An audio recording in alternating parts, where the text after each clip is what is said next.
maybe a little bit of where we go from here. I don't want to get too preachy, but I think it's important that we, with eyes wide open, understand what's happening in our country today.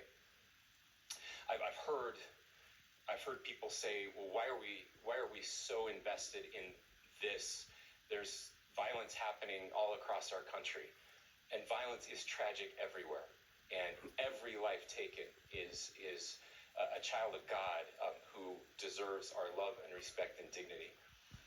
This is certainly about the tragic death, political assassination of Charlie Kirk. But it is also much bigger than an attack on an individual. It is an attack on all of us. It is an attack on the American experiment. It is an attack on our ideals.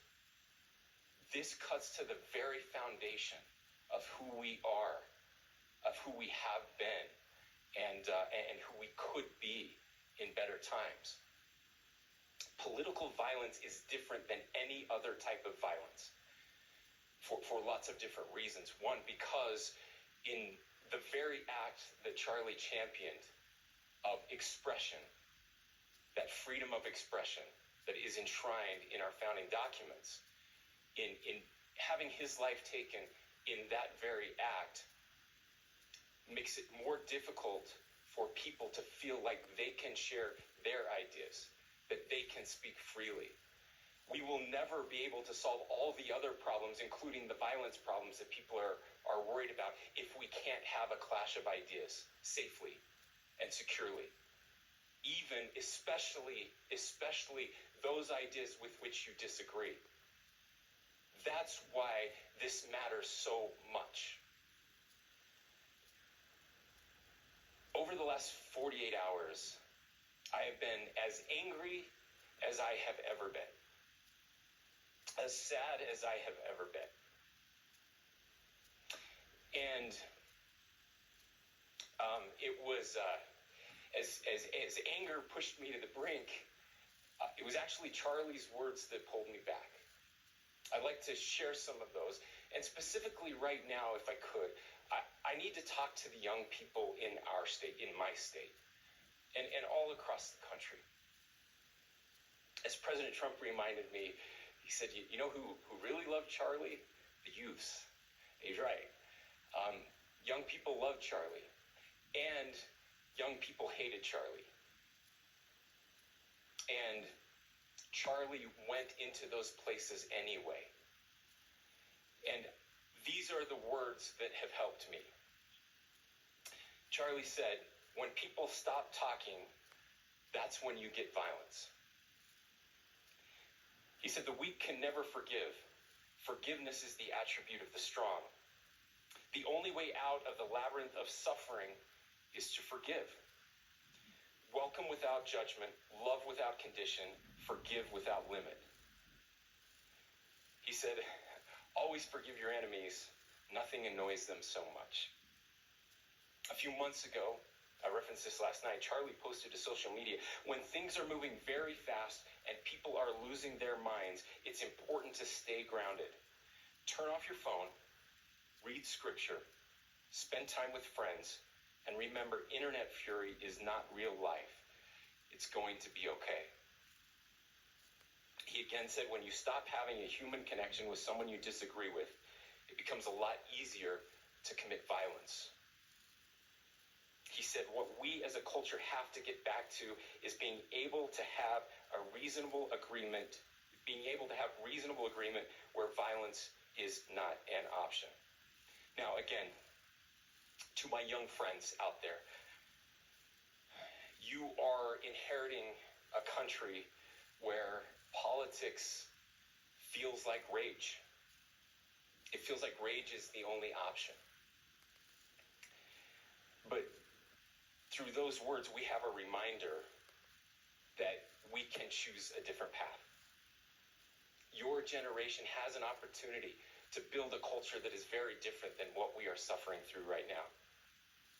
Not by pretending differences don't matter, but by embracing our differences and having those hard conversations. I think we need more moral clarity right now. I hear all the time that words are violence.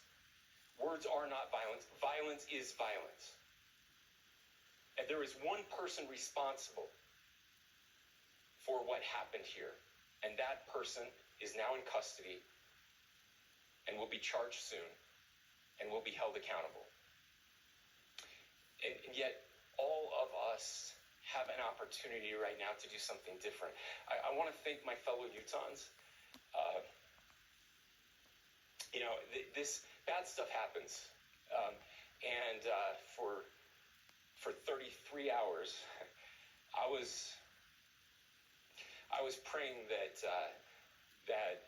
if this had to happen here, that it wouldn't be one of us. That somebody drove from another state, somebody came from another country. Sadly, that prayer was not answered the way I hoped for. Just because I thought it would make it easier on us if we could just say, hey, we don't do that here. And indeed, Utah is a special place. We lead the nation in charitable giving. We lead the nation in service every year. But it did happen here. And it was one of us.